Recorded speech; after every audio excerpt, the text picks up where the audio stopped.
The St. Louis Cardinals offense powers its way to a 6-5 victory over the Kansas City Royals as Albert Pujols has his moment as he hits his first home run since returning to the St. Louis Cardinals. Breaking that down, talking the impressive offensive performance today, as well as breaking down what Jordan Hicks and Dakota Hudson did that I like as well as didn't like on today's episode of Locked On Cardinals. You are Locked On Cardinals, your daily St. Louis Cardinals podcast, part of the Locked On Podcast Network, your team every day.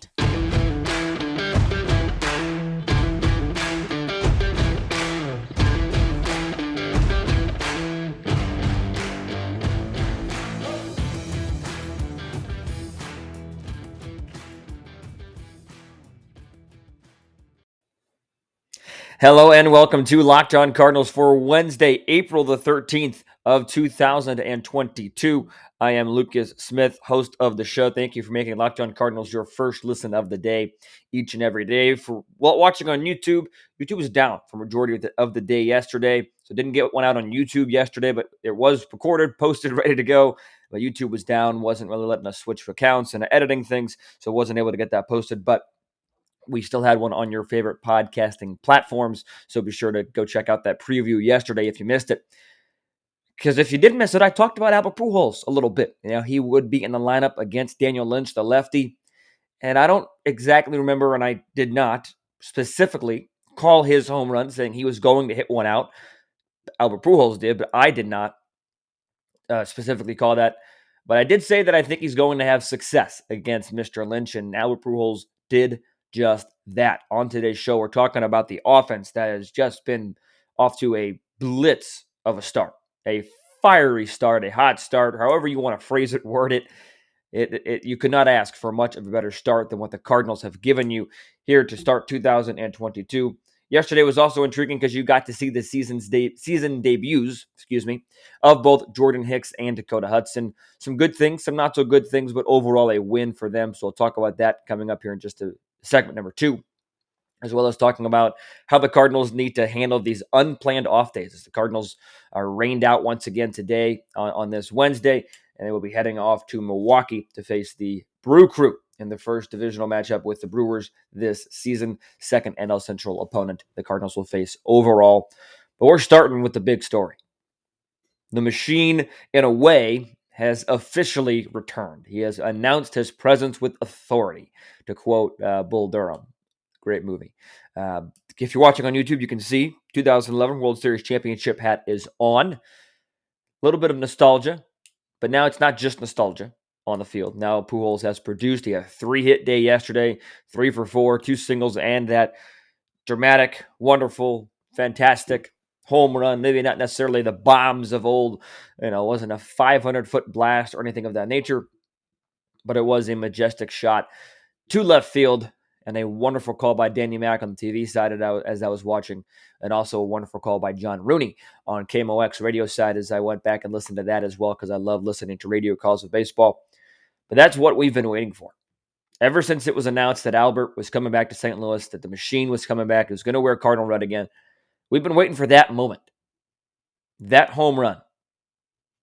It would have been wonderful to see it on opening day, but it's a good thing that we're not having to wait too long, because there are a lot of doubters out there about the Pujols move. A lot of skeptics about, is this the right move? Don't like it, hate it.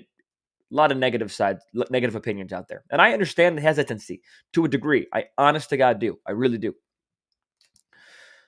But Albert has given us at least one game of positivity. It's a long season. He's going to have stretches where he struggles. He's going to have stretches where he does what he did yesterday and go 3 for 4.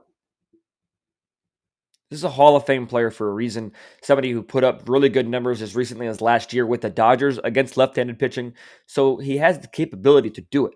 It's not like he hasn't produced anything in 5, 6, 7, 8 years. So I am glad that we're not having to wait too long for Albert to hit the home run. Glad that it happened. It's, to an extent out of the way. But I think the Cardinals, either Twitter or Instagram social team, put out that statement. We're no longer relying on nostalgia alone. We now have the moment. Albert Pujols has his moment in his return season. His first home run in Busch Stadium during the regular season since September of 2011. First home run period, because even his home runs in the World Series in 2011, all three came at Texas. He had a double in Game 6 as well, but it was a glorious sight. And again, I talked about this a little bit on opening day. It was something to see Albert return, and you got to see him in the spring training uniform. You got to see him in the Cardinal red, yeah. But to see him in what is, my opinion, one of the best home uniforms in all of baseball, the clean white Cardinal, clean white with the Cardinals, two birds in the bat logo. To see him in that home ring again, it's glorious. He had high socks on, which he didn't really wear a lot when he was playing with the Cardinals, but it was still just a sight to see.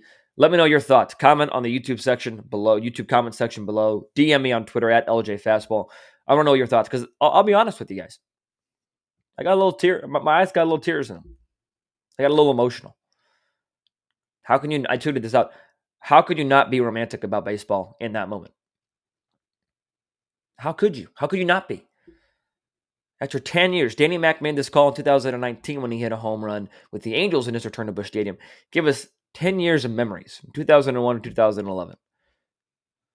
He's just given us one more, as Danny Mac said against whenever Albert hit the home run in 2019.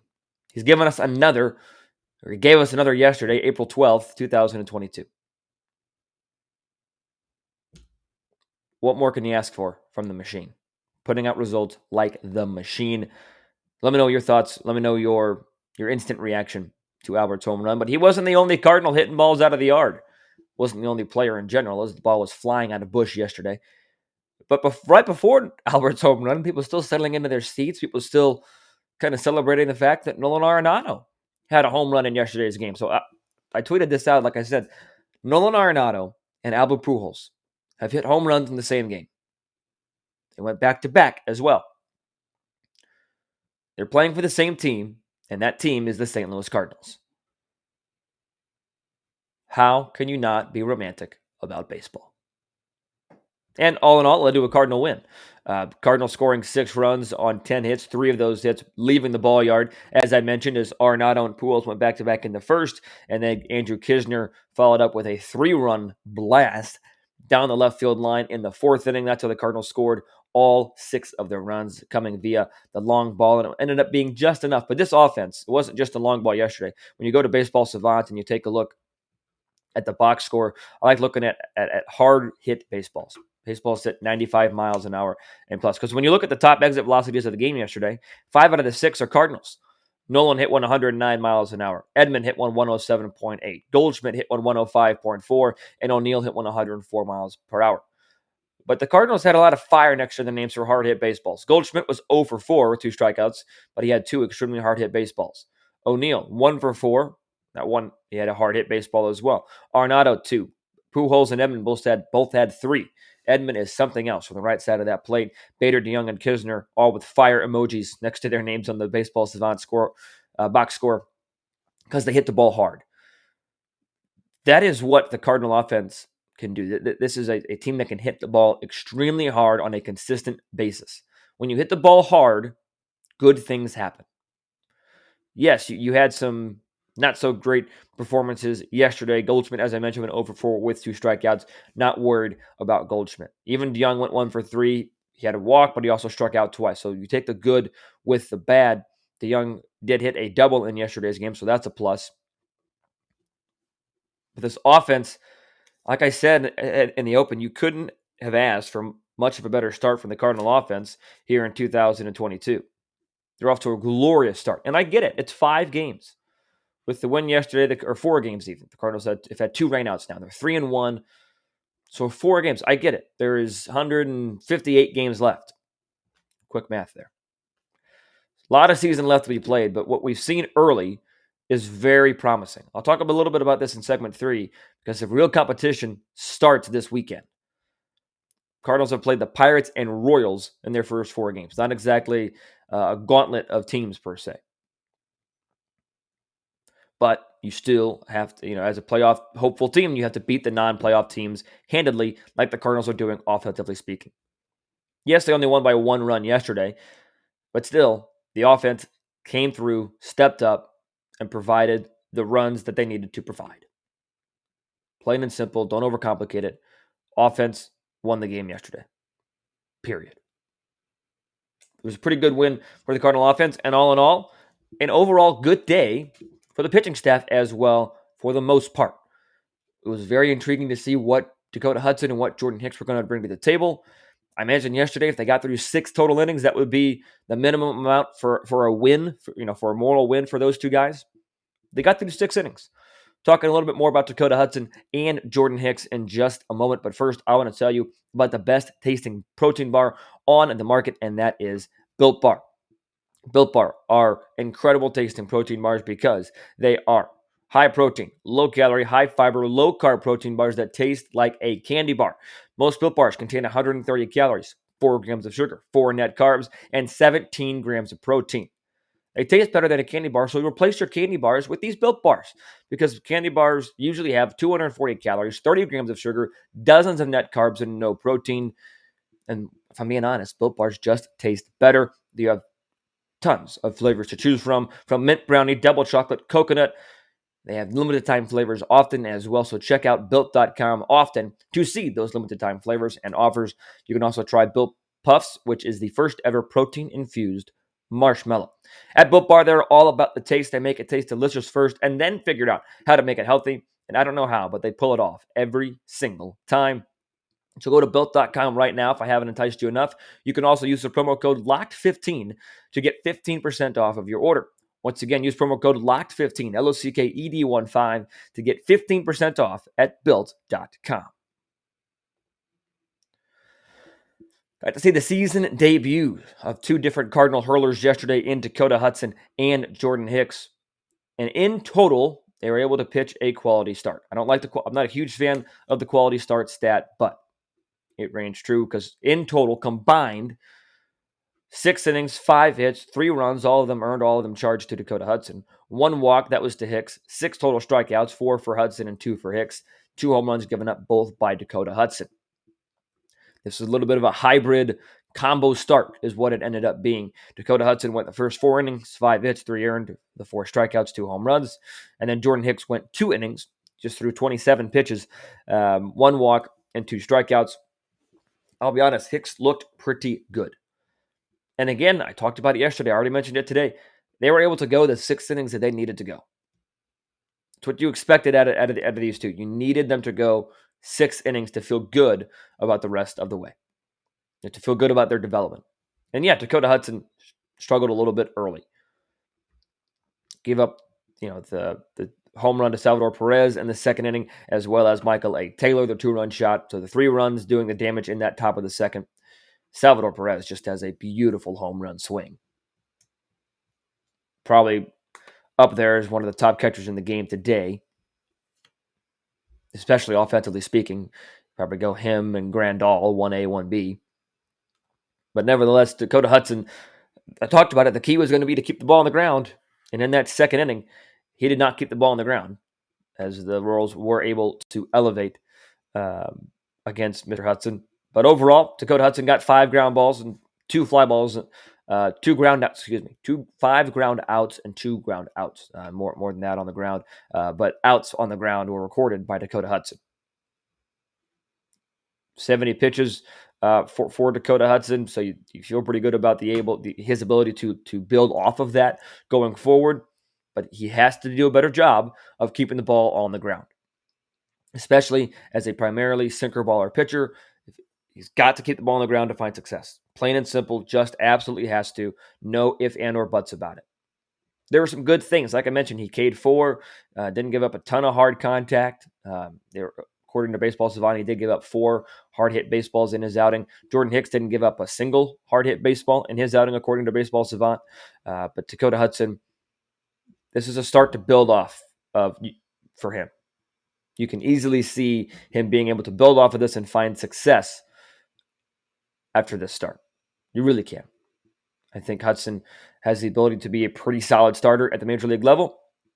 Took a good step today after only pitching 8 innings last year. You feel pretty good about Hicks' ability or not Hicks, excuse me, talk about Hicks in a minute. feel pretty good about Hudson's ability to come back next start in 5, 6, 7, 8 days, depending on all of these rainouts. Won't have any this weekend as the Cardinals are going to Milwaukee.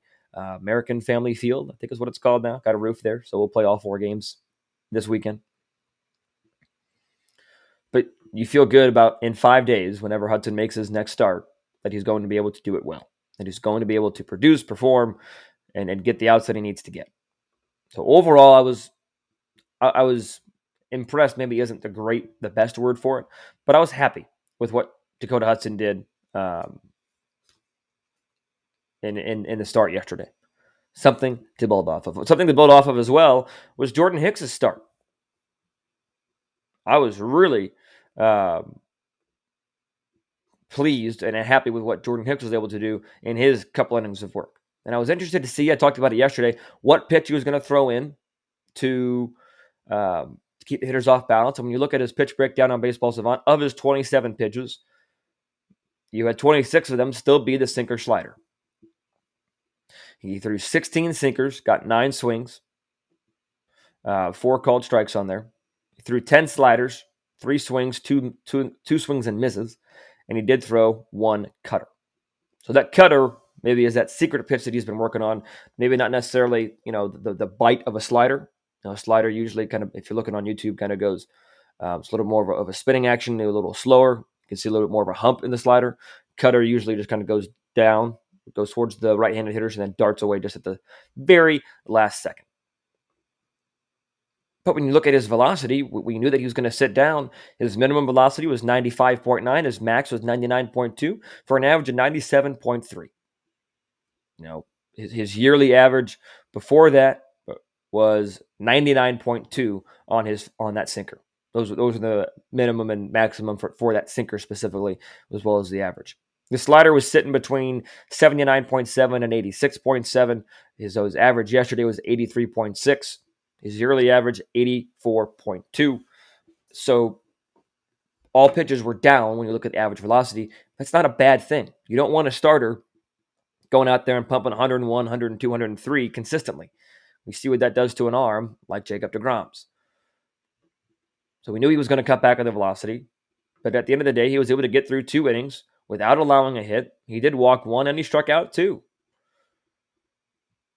He was credited with the win, first win since 2018 or 19. I believe John Denton tweeted that out, so I'll have to give that a look. But overall, yes, it was only 2 innings. Yes, it was only 27 pitches. But at the end of the day, a successful outing for Jordan Hicks. Really for both Hicks and Hudson, as I talked about. You can be happy with both of what the right-handers gave you in yesterday's game. First win for Jordan Hicks yesterday since May 31st of 2019 against the Cubs. His 6th career win as a member of the St. Louis Cardinals. I'm happy with what the starters gave the Cardinals yesterday. I say it's kind of weird to say starters, plural, but I am happy with what Hudson and Hicks gave St. Louis yesterday. Bullpen was a little shaky. Wickgren credited with the hole, but he did give up an earned run on 2 hits in an inning of work. Genesis Cabrera did give up another home run to Salvador Perez in his inning of work. So the middle of the bullpen, a little shaky, just a touch, but nothing, in my opinion, to be too concerned about because pitchers will give up runs, period. But then Giovanni Gallegos slamming the door in the the top of the 9th. I mean, I think he's one of the most underrated pitchers in all of baseball. Underrated relievers, I'll say that. First save of the season, he's 1 for 1. That was the first save opportunity for the St. Louis Cardinals. 1 inning, zeros the rest of the way.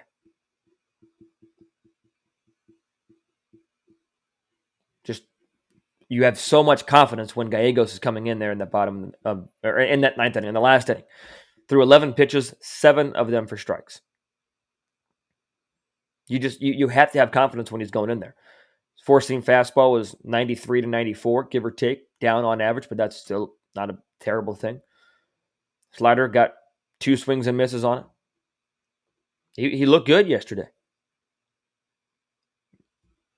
Back end of the bullpen should be an exciting one for the St. Louis Cardinals, in my humble opinion. Giovanni Gallegos is solid back there. So overall, from the game yesterday. Offense, success. Pitching, as close to a success as you can get. I'll put it that way. But overall, the Cardinals do get credited with a series win, technically, as they take 1 of 1 against the Kansas City Royals. Again, their game today has been rained out. Makeup date will be in May. The official date on that makeup date is May 2nd, 3:15 first pitch. Excuse me, May 2nd is that makeup date. Overall, can't be too upset with a 3-1 start for the St. Louis Cardinals. Now they're off to Milwaukee. I'll have a full preview out tomorrow for that series, but I do want to talk a little bit about how the Cardinals can handle these off days, as well as what this weekend series means for the St. Louis Cardinals, because it's their first real test, in my opinion. It's their first real test of the season. So if you're listening on your podcasting platforms, your favorite one, Apple, Spotify, Google, Stitcher, Megaphone, whatever it is, take a quick beat. We'll be right back with more Locked On Cardinals. And if you're watching on YouTube, wait just a second. Big series coming up this weekend against Milwaukee. It's first test. I already said it. It's the first real test the Cardinals have had this season. No disrespect to Pittsburgh. No disrespect to Kansas City. But Brewers are division hopefuls. Playing it, I mean, so you have to treat that with some amount of, not fear, but respect, right? Cardinals will be facing the Brewers at 4:14 tomorrow, which I think is an odd time to start a game. But with these extra off days, it'll be interesting to see how the Cardinals shift their rotation, who's going to start, who's going to not. It is nice that the Cardinals bullpen is going to be well rested. But for example, the Cardinals on MLB.com have Miles Michaelis starting tomorrow, which he will not. You're going to see Wainwright and Molina start tomorrow. The Cardinals will face, again, according to MLB.com, they'll face Brandon Woodruff tomorrow. His ERA sits at a cool, crisp 17.8, which I don't even, he just had a bad start. It was one start, but in that one start, he was only able to go 3 2/3 of an inning, gave up 7 earned runs. That was against the Chicago Cubs. Brewers overall right now sit at 2-3, so not necessarily the best start for the Brew Crew. But it'll be interesting to see what the Cardinals offense is able to do against the Brewer pitching for the weekend. Because according to John Denton, it's not all posted on MLB.com yet, but according to John Denton tweeting this picture out, it'll be Brandon Woodruff tomorrow, as I already said. Freddie Peralta, right-hander, on Friday. Adrian Hauser, right-hander, on Saturday. And then left-hander Eric Lauer on Sunday. That was tweeted out yesterday by John Denton. So the Cardinals are missing out, darn, on Corbin Burnes, but still a lofty rotation ahead for the St. Louis Cardinals. Got to handle the off days. The Cardinals are going to be well-rested. There's no question about that. They will be well-rested heading into this weekend series, and the Cardinals need to be well-rested. It's a division opponent. It's a division hopeful. In my opinion, these are the top 2 teams in the National League Central. I think it's going to be a really good series. Again, I'll break it down a little bit more in-depth tomorrow, go pitching matchup by pitching matchup, and the Cardinals will likely have their starters set for the weekend by then. But you have to handle the off day as well. You got to still prepare. You can't just say, okay, off day, going to take a beat, going to rest, going to do nothing. No, that's not what an off day means. And again, these are professionals. I know what they're doing. It's time to step up and answer the bell. Cardinals have done that with flying colors, in my opinion, the first 4 games of the season. Taking care of business against Pittsburgh in 3 games, took care of business, especially offensively, yesterday against the Kansas City Royals. Okay, time to take care of business against the Brewers. When you look at the rest of the schedule for the Cardinals this month, just one off day for the rest of the month. That comes on Monday.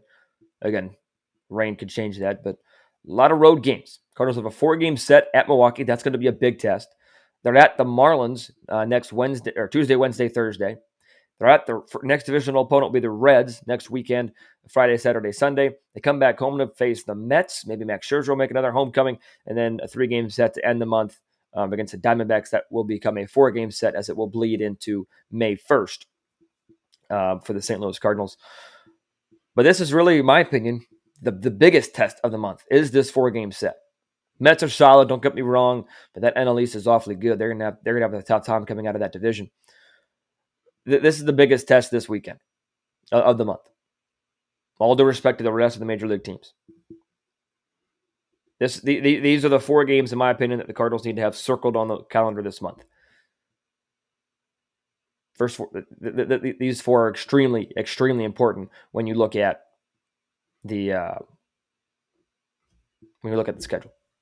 So we'll see what they do. So tune back in tomorrow to get a more comprehensive breakdown and preview of the upcoming series against the Milwaukee Brewers. Talk about pitching matchups, what I'm looking for, as well as my prediction for the weekend set against the Brew Crew, who are off to a little bit of a rocky start here to start 2022. But that'll do it for today's episode. Be sure to subscribe on the YouTube channel. We're getting close to 1,000, so keep on subscribing. Tell your friends and family to do so. Be sure to hit the bell to be notified when my shows go live. You can also subscribe on all podcasting platforms. Locked On Cardinals is free anywhere and everywhere you can find podcasts. Thanks for tuning in today and making Locked On Cardinals your first listen of the day each and every day.